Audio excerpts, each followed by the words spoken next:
So for the past few days, we've been sort of using this concept of the unit circle to inform our knowledge of trigonometry and the trig ratios and what they mean and all of that stuff. And up to this point, it's all been really approximation heavy. And what I mean by that is we haven't really been going for exact values. We've been going for estimates of these things. And with today, we're really talking about memorizing the exact values of key values around the unit circle. And before I get into this, I need you to recall two things. I need you to recall 45, 45, 90 triangles, and I need you to recall 30, 60, 90 triangles. And depending on how or where you learned this, you may remember this differently, but I'm going to go through it quickly. A 45, 45, 90 triangle is basically just a triangle that has a 90-degree angle and has 45-degree angles for both of these things. I think that most people, when they learn this, learn that this is 1, and this is the square root of 2. Right? 30, 60, 90 triangle, really similar. The difference is that in this one, you've got the 90-degree angle, you've got 30 degrees, you've got 60 degrees. And I think the way that most people have this memorized is that the small side is 1, the hypotenuse is 2, and the long side is the square root of 3. If you don't remember that, review that, look over that, make sure that makes sense. Now, I'm going to be working with a unit circle. And so in a unit circle, I want my hypotenuse to be 1, and I think we talked about that in one of the previous videos. So I actually want to modify both of these. I want to scale both of these down, right? So when I scale down the 45, 45, 90, I divide everything by the square root of 2, and what I end up with is this being 1, and each of these being 1 over the square root of 2, but 1 over the square root of 2 can be rewritten as the square root of 2 over 2. So we're sort of working with the idea that when you're in a 45, 45, 90 triangle, the sides are both the square root of 2 over 2. Okay. In the one over here on the right, it's actually a little bit easier for 30, 60, 90. I just need to divide everything in the triangle by 2. And when I do that, I end up with the hypotenuse being 1, just like I need it to be, the short side being 1/2, and the long side being the square root of 3 over 2. So what you're going to see through this video is that when you're working with 30, 60, 90-ish stuff, 1/2, and the square root of 3 over 2 are the values you're working with. Now the next slide I'm going to bring up is scary, and it's intended to be that way, so don't run screaming out of the room when you see it. Alright, so this is the table of trigonometric values that you need to have memorized. I expect by, the end of today, that you'll be able to generate this table. And like I said, it's supposed to be frightening, because you're like, that's a ton of information, what the heck? So first of all, let me make sure you can read this table. What this means is if you wanted to know what the secant of 3 pi over 4 is, you would follow secant and 3 pi over 4. Okay, the secant of 3 pi over 4 is exactly the negative square root of 2. Right? The sine of 5 pi over 4 is exactly negative square root of 2 over 2. The cotangent of 5 pi over 4 is exactly 1. So the idea is there is a ton of information here. I mean, there's a ton of it, right? The unit circle gives you a way of organizing all of this information so that you can easily recall it at any time without having to spend hours making flashcards, memorizing, looking at these things. So the next slide I'm going to sort of show you how the unit circle presents this information. So here's a unit circle with key values sort of indicated on it, right? So what you see here is, and this isn't surprising, we've talked about this before, that you sort of got 0 here, a 90-degree angle is up here. That 90-degree angle is also called pi over 2. Right, 60 degrees is here. You've sort of got, there's your 60-degree angle. And what we've done here is we've sort of labeled for each one of these points what the coordinates of those points are. Right? So when you're looking at a 30-degree angle, the coordinates of that point are square root of 3 over 2 and 1/2. And the reason that's exciting is that we sort of remember that the cosine of an angle is the x-coordinate, and the sine of an angle is the y-coordinate. That was a bad x, but the sine is the y-coordinate, right? So if we can have all of these coordinates, I don't want to say memorized, if we can know all of these coordinates, we can effectively come up with all of the trig ratios, right? Now some of you may be curious as to where these values are coming from. I'm going to zoom in here so I can sort of show you that. I had mentioned that I really wanted to make sure you knew 30, 60, 90, and 45, 45, 90 before we started this. So take a look at this. If you look at this 30-degree angle and construct this, well, if you think about it, this is going to be a 30 That's a 90-degree angle. This is a 60-degree angle. This is a 30, 60, 90 triangle. We know this hypotenuse is 1. Why is it 1? Well, it's 1 because this is a unit circle. If that's 1, then the short side will be 1/2, and the long side will be the square root of 3 over 2. And, oh my gosh, crazy, this square root of 3 over 2 is the x-coordinate of this point, and therefore the cosine of 30 degrees. And the y-coordinate of this point, 1/2, well, it's the y-coordinate. That means it's the sine of 30 degrees. And so the idea is we can look around the entire unit circle and pick any angle and effectively figure out what the sine or cosine or any other trig ratio of that point is. Right? Now, again, you may feel like, well, this is just as bad. I still have to memorize this whole freaking circle. Like, how am I supposed to do this? The key thing I want you to notice, I'm going to write out steps for this in the next one. I want you to look at all of the points around the circle. And I want you to notice that really, there are effectively only 5 different values for x and y. There's 0, there's 1/2, there's the square root of 2 over 2, there's the square root of 3 over 2, and there's 1. Like, these are the 5 values that you need to know. And technically there's negatives in there also. But if you look at every single one of these points, like this, this one down here, this has a square root of 2 over 2 and a negative square root of 2 over 2. Right? This point over here has a negative square root of 3 over 2 and a positive 1/2. The reality is that these are sort of the only 5 values that you really need to have memorized. And you just need to know that this is the short side, this is the medium side, this is the long side, and it's going to sound silly, but this is 1 and this is 0. Okay? So in the next slide I'm going to go through the steps for how we use the unit circle, and then after that we're going to get into some practice.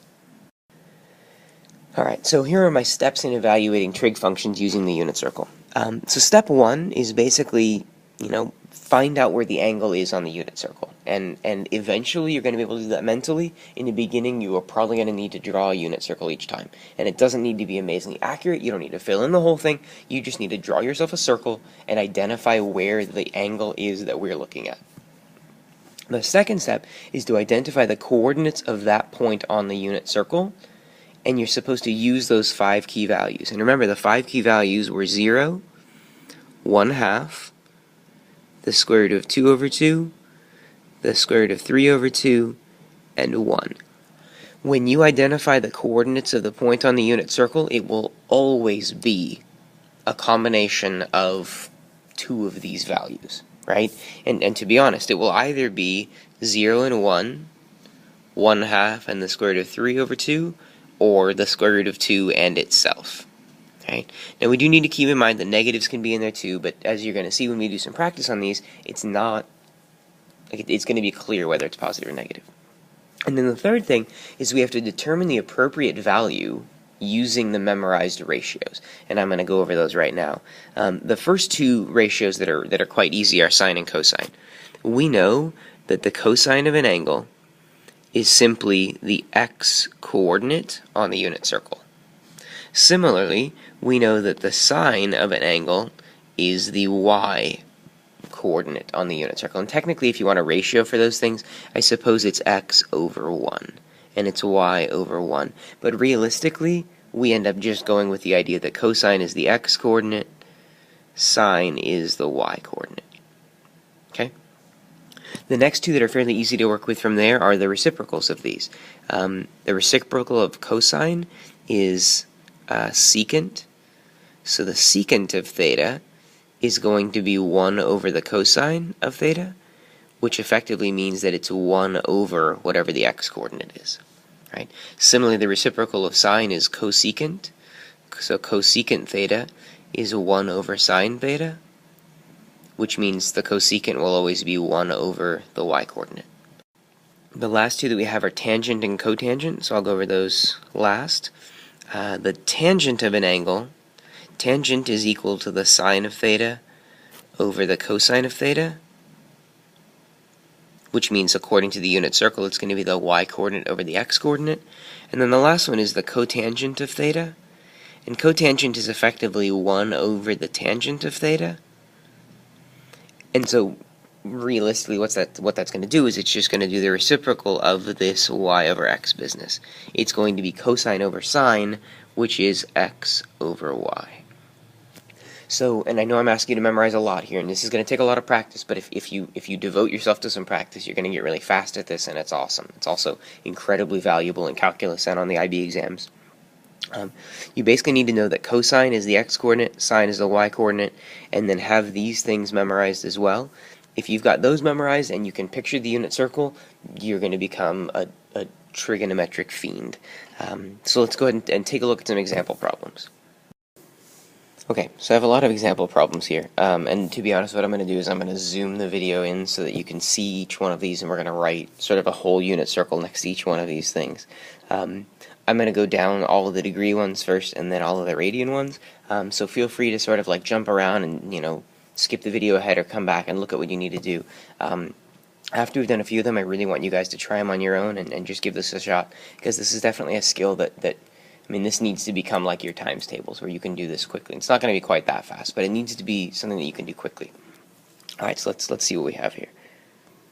So first up, we're looking at the sine of 60 degrees. So the way that this works, you know, we talked about this three-step method before. We start with a unit circle, right? So you draw your circle, you sort of put your axes through it, and then we think, okay, where is 60 degrees? Right? And until you get these memorized, my thoughts a lot of times really go, like I'll sort of say, well, this is 0 and this is 90. 60 is 2/3, like this would be 30, this would be 60, this would be 90. So you've got this idea that 60 degrees is sort of up here, and if you sort of go through that point, my thought always goes to, you know, if you think about that point, the x-coordinate is short, the y-coordinate is long, and if you think about our options, the options of 0, 1/2, the square root of 2 over 2, the square root of 3 over 2, and 1, the quote-unquote short and long options are 1/2 and the square root of 3 over 2. So remember, step 1 was draw the unit circle, locate the angle. Once you've located the angle, the next step is write down, or at least think about what the coordinates are. Then once you have the coordinates, you go, okay, well, I want the sine of that angle. Sine is supposed to be the y-coordinate, so the sine of 60 degrees is the square root of 3 over 2. And that's the exact value of the sine of 60 degrees. Okay, let's go on to the next one. So next up is the cosine of 135 degrees. So the cosine of 135 degrees, so again, we start with a unit circle. We draw our circle. Do this. Now, a negative angle means I go backward, right? And you may be wondering, well, where's 135 degrees? What's that about? Again, until you get the hang of this, I really feel like using 90 degrees as a benchmark helps a lot, right?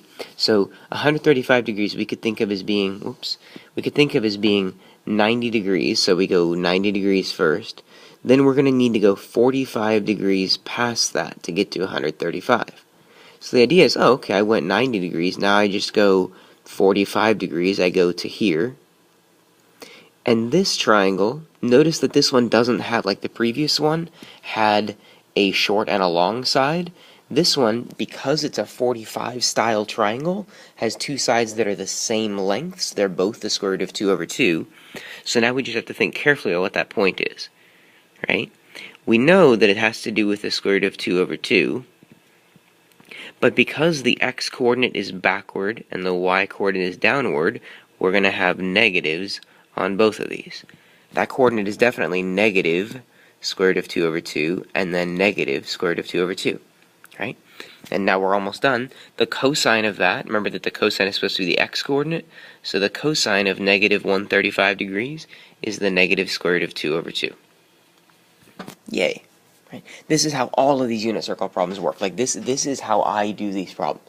I know that some people advocate that you actually memorize the unit circle. I was never good at memorizing. And so for me, being able to picture the unit circle, being able to sort of visualize these angles, find the coordinates, and then come up with a point is the way that it's always worked for me. And I'm hoping I can keep my commentary down on the rest of these problems so that we can get through them more quickly. But we're just going to keep going, right? So the tangent of 120 degrees. Just like before, we draw our unit circle. We think where 120 degrees is, that would basically be 90 degrees plus another 30 degrees. So that's sort of up here. Right? And we need the coordinates of that point. So again, we're thinking about this and saying, hey, vertically it looks like a long distance. Horizontally it looks like a short distance. So that point up there, the x-coordinate is short and negative, so that means negative a half. The y-coordinate is long and positive, therefore the square root of 3 over 2. The next thing we need is tangent. Remember that the tangent of an angle is supposed to be sine over cosine, which means it's y over x. So we just do the ratio of the square root of 3 over 2 over negative 1/2. If I multiply top and bottom both by 2, these 2's will eliminate, those 2's will eliminate. Long story short, the answer I'm going to end up with here is the negative square root of 3. And that is the tangent of 120 degrees. Next up, the secant of negative 90 degrees. Okay, this one should be fairly quick. Unit circle, negative 90 degrees means down this way, all the way down to the bottom. So we're looking at that point. Coordinates of that point are 0, negative 1. And I really hope as you guys do more of these problems, you're going to get faster and faster about identifying those coordinates. Now the secant. The secant of an angle is supposed to be 1 over the cosine of that angle. So that means for us, 1 over our x-coordinate. We end up with a 1 over 0, which is undefined. Yeah, division by 0 is never allowed. 1 over 0 is just undefined. Turns out a lot of calculus is going to be us exploring. So like, what is 1 over 0? What is that about? But we're not there yet. So for now, undefined. The secant of negative 90 degrees is undefined.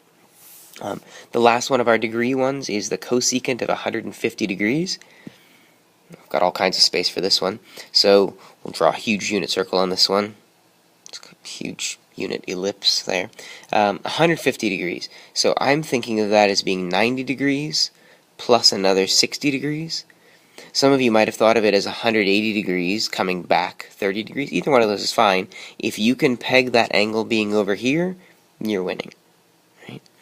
We think about this point here and we sort of think about the y and the x coordinates of that point.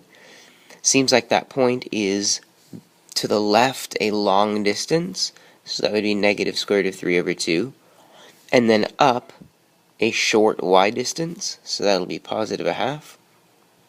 Finally, we just remember that cosecant is supposed to be 1 over the sine of an angle, which is 1 over y for us. That gets us 1 over a half, which gives us 2. So the cosecant of 150 degrees is 2. So now we're going to move over to the radian side of things, because we had a bunch of those to work with as well. Sorry, I had to just kind of jump the video over there. I got lost in my zooming. So the cosine of pi over 4. So now radians, I know radians are not as natural for us, so this may take a little bit more work. So the cosine of pi over 4, I still am going to use, quote-unquote 90 degrees, which means pi over 2 as sort of a reference point for me. Remember that if halfway around the circle is pi, then half of that is pi over 2, and half of that is pi over 4. Now again, once you've located that point, we're just looking at what are the x and y coordinates. They both seem the same, which means this is going to be root 2 over 2, root 2 over 2. Cosine wants the x coordinate, so our answer is the square root of 2 over 2. Next up is the sine of negative pi. So the sine of negative pi, we take our unit circle. This time we're going to go backward pi, so we're going to go all the way back to here. So that's the point that we're looking at. The coordinates of that point are negative 1, 0. Sine is supposed to be the y coordinate, so the sine of negative pi is 0. Remember, if I'm going too fast, you can pause this and rewind and look at it again. Let's keep going. The cotangent of negative pi over 3. Alright, so this one, unless you've got those angular values memorized already, this one may be a little bit stranger, but I'm going to explain the way I think about it. I really see this as, okay, if pi takes me all the way around, you didn't see that, if pi takes me all the way around to here, I want 1/3 of pi. So you can think about, like, well, if I took this whole half of the circle and cut it into thirds, this would be 1/3. this is negative pi over 3. So that has a short x-coordinate, a long y-coordinate. The x-coordinate is positive, the y-coordinate is negative. Now we want the cotangent, or there's more steps to this. Remember that the cotangent of an angle is 1 over the tangent of that angle, which is supposed to be basically x over y. And so for us, that's going to be 1/2 over negative root 3 over 2. What's going to happen is that the 2's are going to cancel out. I'm going to be left with negative 1 over the square root of 3, which is a totally acceptable answer, but I know a lot of you have been trained to not have radicals in the bottom, so if we rationalize, we'll get that, which is effectively the same thing. I think we just have 2 of these left. If you're still with me, good for you. Stay the course. 7 pi over 6. What the heck is 7 pi over 6? We draw our unit circle. Right? Usually I hate mixed numbers, but this is one place where I'll accept them. Think about what 7/6 means. It means 1 and 1/6. So you could think about 7 pi over 6 as being 1 pi plus an additional pi over 6. So that angle right there represents 7 pi over 6. We can tell that the coordinates here are a long negative x value and a short negative y value. So the coordinates are negative root 3 over 2 and negative 1/2. Then cosecant. Cosecant of theta is supposed to be 1 over the sine of theta, which means 1 over y. So for us, that's 1 over negative 1/2, which is negative 2. And that is the cosecant of 7 pi over 6. Last one, the secant of negative 5 pi over 4. We're going to use the same trick we did on the previous one. If you think about the fact that 5/4 is 1 and 1/4, one of the rare times that you'll hear me talking about mixed numbers, we can think about this on the unit circle as being negative pi and 1/4. This angle right here is negative 5 pi over 4. The x and y coordinates here seem to have the same length.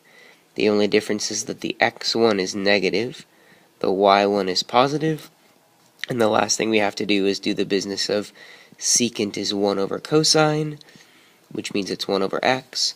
So we're looking at 1 over negative root 2 over 2, which will transform into negative 2 over root 2, which if we simplify is just negative root 2. That is the secant of negative 5 pi over 4. Now that we've come to the end of this monstrously long video, I'll apologize that it was so long, but I do have to say the unit circle is just a huge piece of our understanding about trig. The fact that we've had 3 entire videos devoted to how this thing works and the theory behind it means that, to my mind, this is more than just memorization. This actually comes to the heart of us understanding what this trig is, where it comes from, and what we can do with it. I hope that you guys sort of understand this method and that you'll be able to sort of practice the magic of knowing these things and memorizing them and being able to come up with them on the fly. So go drink some water, take a little break, and I'll see you in the next video.